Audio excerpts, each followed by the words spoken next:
반갑습니다. 수학의 정석 실력편 차윤입니다. 자, 너무너무 중요한 또 단원을 시작하겠습니다. 바로 19단원 도형의 이동. 뭐를 배우느냐? 이 단원은요. 이 앞 단원은 직선이란 주제, 원이라는 주제의 어떤 특정 주제를 배웠다고 치면은 이 19단원은요. 여러분이 원이건 직선이건 또 뒤에 가서 후반부에 함수를 배우면 이게 역함수건, 합성함수건, 직선이건, 1차 함수건, 2차 함수건 또는 뒤에 미적분 공부하다 보면은 뭐 문과 학생들은 3차, 4차 함수를 배우고 또 이과 수험생들은 지수함수, 로그함수, 삼각함수를 배우는데 모든 좌표상에서 표현할 수 있는 형태들은 평행이동과 대칭이동을 할 수가 있습니다. 그랬을 때 그 평행이동과 대칭이동이 되었던 함수가 어떤 식으로 표현되는지 또는 도형의 방정식이 어떻게 표현되는지 좌표가 어떻게 표현되는지를 이 단원에 싹 다 배웁니다.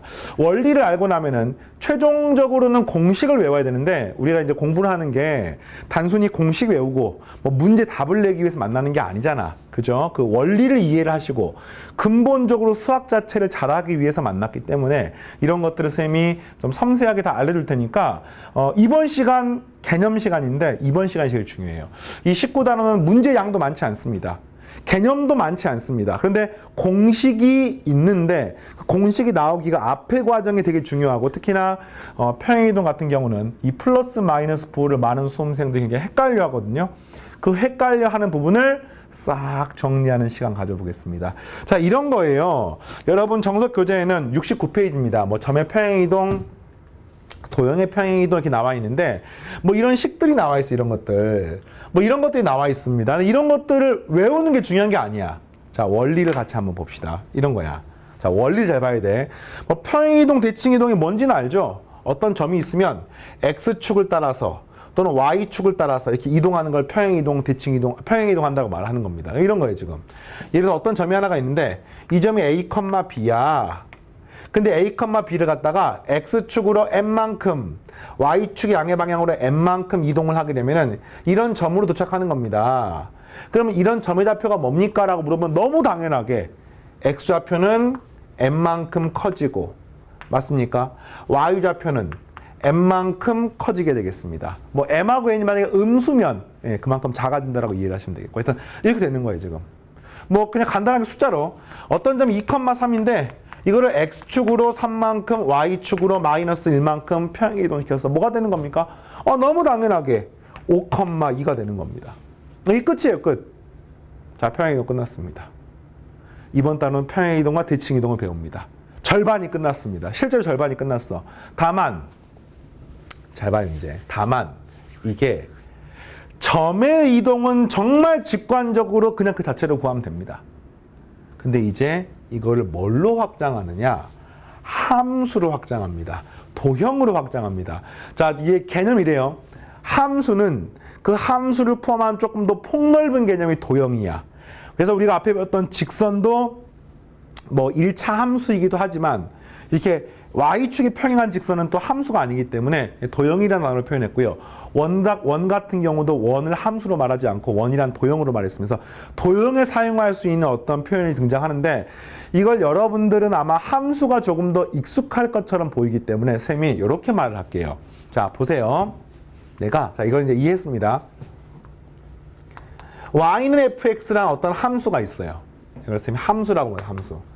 근데 뒤에 함수를 따로 배우거든요. 그러니까 지금은 이 함수라고 하는 것은 예를 든 것 뿐이고 그냥 y는 fx라고 하는 어떤 그래프, 뭐 이걸 그래프라고 이해하셔도 상관없어요. 자, 이런 그래프가 있다고 쳐봅시다. 이거를 이제 어떻게 하는 거냐면요. x축으로 n만큼, y축으로 n만큼 평행 이동을 시키면 이게 뭐가 되는 거냐면은 이렇게 생긴 그래프가 되는 겁니다. 알겠습니까? 그랬을 때 이 그래프를 y는 fx라고 하면은 과연 이 그래프가 어떻게 표현할 수 있을까라는 질문인 거야. 이거를 공부를 이제 하다가 만 학생들은 잘 들어야 돼요. 이게 오늘 어쩌면은 뒤에 대칭 이동이 더 복잡하고 어렵긴 하지만 실제로 학생들이 공부를 하다 보면 헷갈리는 부분은 이 부분이야. 지금 시작한 지 5분 만에 가장 중요한 거 하고 있습니다. 알겠죠? 얘가 앞에 배웠던 거 어떤 탄력을 받아가지고 이렇게 하고 싶지 않아요? y 플러스 b는 f의 괄호 열고 x 플러스 a. 아, 뭐야 이거? 이게 뭐야? 이게 뭐야? 이게 아니라 쏘리. y 플러스 n은 f의 괄호 열고 x 플러스 m. 이렇게 쓰고 싶단 말이야. 그러나 이렇게 쓰면은 이게 안 됩니다. 아니 선생님, x축으로 n만큼 평행해서 x 대신에 x 플러스 m이 되는 거 아닙니까? y 대신에 y 플러스 n이 되는 거 아닙니까? 네, 그렇지 않습니다. 네, 그렇지 않은 이유를 설명해라고 하면은 고2 상위권 학생들도 이거 물어보면은요 제대로 설명 못한 애들이 부지기수입니다. 이게 왜 그러냐고 물어보시면요 이런 거야. 여기 어떤 점이 a, b가 있어요. 그럼 이 점을 x축으로 n만큼 y축으로 n만큼 평이동하면 이 점이 되는데 이 점이 a 플러스 m, b 플러스 n이 되는 거 맞나요? 틀리나요? 라고 물으면 당연히 맞습니다. 이게 맞는데 왜 그럼 이 식은 이게 아닙니까? 라고 물어보시면 이걸 잘 들어야 돼요. 이 함수의 y는 fx하고요. 그 다음 평행이동이 끝나고 나서 얻어지는 요 함수의 y하고 x는 같은 x야, 다른 x야?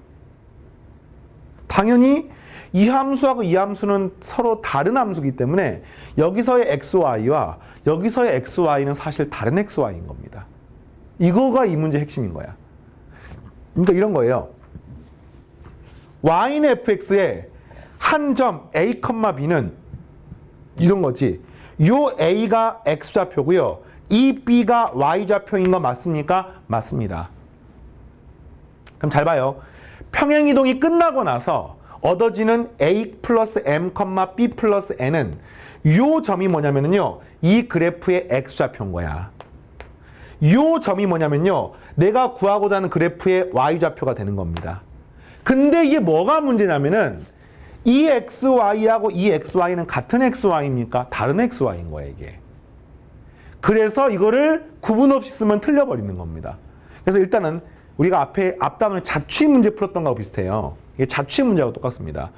헷갈리기 때문에 쌤은 요 갖다가 라지 x랑 라지 y라고 이렇게 놔보겠습니다. 알겠습니까? 그러면 나는 뭐를 최종적으로 얻고 싶냐면요. 평행이동이 끝나고 나서 얻어지는 이 점의 자취. 다시 말하면 이 점의 x좌표와 y좌표의 관계를 얻고 싶은 겁니다. 다시 말하면 라지 x하고 라지 y의 관계를 얻고 싶은 거야. 근데 이 관계를 어떻게 얻을 것이냐라고 하면은 이런 식이 성립하는 거죠.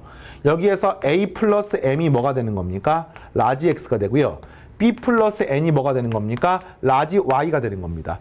나는 라지 x랑 라지 y 관계를 얻고 싶은 거야. 그런데 이 스몰 x, 스몰 y에 대해서 a하고 b가 뭐를 만족하냐면은 y는 fx를 만족하는 겁니다. 알겠습니까? 그러면 이 뭘 만족하냐면 b는 fa를 만족하는 거야. 우리는 뭐를 할 수가 있냐면은 요 스몰 a 자리에 라지 x 빼기 m을 집어넣을 수 있고요. 그 다음에 스몰 b 자리에다가 라지 y 마이너스 n을 집어넣을 수 있는 겁니다. 그래서 이 식은 항상 성립하는 식이기 때문에 이 식에다가 b 자리에 뭐라고요? 라지 y 마이너스 n을 집어넣고요. 여기는 f의 괄호 열고 라지 x 마이너스 m을 집어넣어서 최종적으로 얻게 되는 식은 다름 아닌 이 식이 되는 겁니다. 이게 내가 얻고 싶은 자취. 다시 말하면 평행이동이 끝나고 나서의 라지 x와 라지 y 관계식이 되겠고, 일반적으로 라지 x, 라지 y를 안 쓰기 때문에 이 식을 스몰 x로 바꿔서 y-n은 f의 괄호 열고 x-m이라고 이렇게 쓸 수가 있는 겁니다. 자, 이해하겠습니까? 그래서 이거를 결과로부터 보면은 이런 꼴인 거야. 원래는 y는 fx였는데 이 y는 fx를 x축으로 n만큼 y축으로 n만큼 평행이동을 시키니까 뭐가 되는 거냐면은 x 대신 x-m, x 플러스 m이 아니에요. 그 다음 y 대신에 y-n, y 플러스 a가 아닙니다. 이렇게 되는 것을 알 수 있습니다. 그래서 점이 아니라 도형, 다시 말하면 그래프를 평행이동시키는 경우는 x 자리에 x 플러스 m이 아니라 x 마이너스 m, y 자리에 y 플러스 n이 아니라 y 마이너스 n을 집어넣어가지고 이 식을 변형하면 되겠습니다. 이게 아닌 이유 알겠습니까?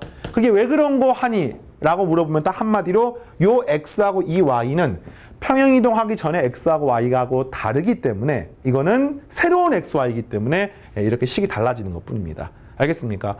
그래서 이걸 갖다가 이제 함수에 대해서는 이렇게 쓰는데 쌤이 원을 할 때도 설명했었는데 쌤이 함수 기억납니까? 함수.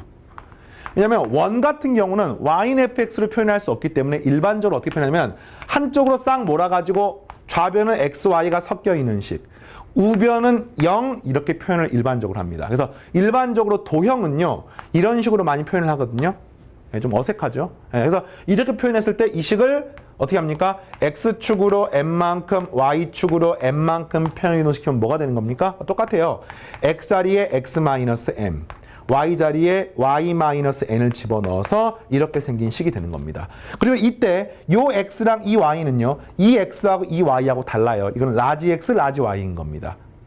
알겠습니까? 그래서 식이 달라지는 것처럼 보이는 것뿐이야. 여기 끝났습니다. 자, 좀 약간 가물가물하지 느낌이. 근데 이게 이제 단순히 요 단원뿐만이 아니라 뭐 앞단을 공부했던 직선이나 원을 평행이동하는 거, 그리고 뒤에 가서 배우는 함수를 평행이동하는 거, 그리고 뒤에 가서 뭐 미적분에서 나오는 함수를 평행이동하는 것까지 다 동일하게 적용되는 원리고, 점하고 그래프를 구분하시면 됩니다. 알겠습니까? 자, 한번 정석 교재의 내용을 보면서 정리를 해볼게요. 자, 보세요. 네, 이렇습니다. 자, 좌표 평면의 점을 x, y를 이번에는 x축으로 a만큼 y축으로 b만큼이네. 한번 어떻게 합니까? 점을 그대로 x 플러스 a, y 플러스 b. 이게 끝인 거예요. 이게 평행이동. 됐습니까? 그래서 뭐 이거를 평행이동을 하고 이걸 이런 식으로 표현하는 건데, 이걸 이제 조금 어려운 말로 뭐 변환이라는 말을 쓰는데, 고등 과정에서 변하는 교육 과정 밖으로 뭐 고급 수학으로 넘어갔기 때문에 변환이란 말은 뭐 몰라도 상관없고, 어쨌든 이 점을 이렇게 이동시키는 어떤 행위를 이런 뭐 t라고 하는, 이걸 아까 말했던 변환이라고 말을 하는데, 어쨌든 이렇게 표현을 하고요. 뭐 고등학교 수학에서 이런 표현을 여러분에게 외우고 시키지는 않습니다. 교과서에 나와 있긴 합니다만, 우리는 어떤 내용을 이해하는 게 더 중요하냐면은 평행이동이라고 하는 게 결국에는 최종적으로 이러이러한 과정을 거쳐서 이렇게 되는 거구나. 근데 그 과정에서 아까 말했던 직선과 점을 구분할 수 있어야 되는 거구나. 이걸 그래프로는 이렇게 되는 거구나. 자, 넘어가서 그래프를 봤더니 이런 겁니다. 똑같이 평행이동이야. t라고 하는 변환입니다. 근데 이걸 x, y가 이렇게 되는 것은 점의 변환인데, 그게 아니라 이 점에서 요거를 라지 x, 이거를 라지 y라고 놓으시면은 이 라지 x라, 이게 사실 이게 라지 x인 거, 이게 라지 y인 겁니다. 이게 이런 식으로 바뀌는 겁니다. x 자리에 x-a, y 자리에 y-b가 돼서 이런 식의 그래프가 나오는 겁니다. 연습 한번 해볼게요.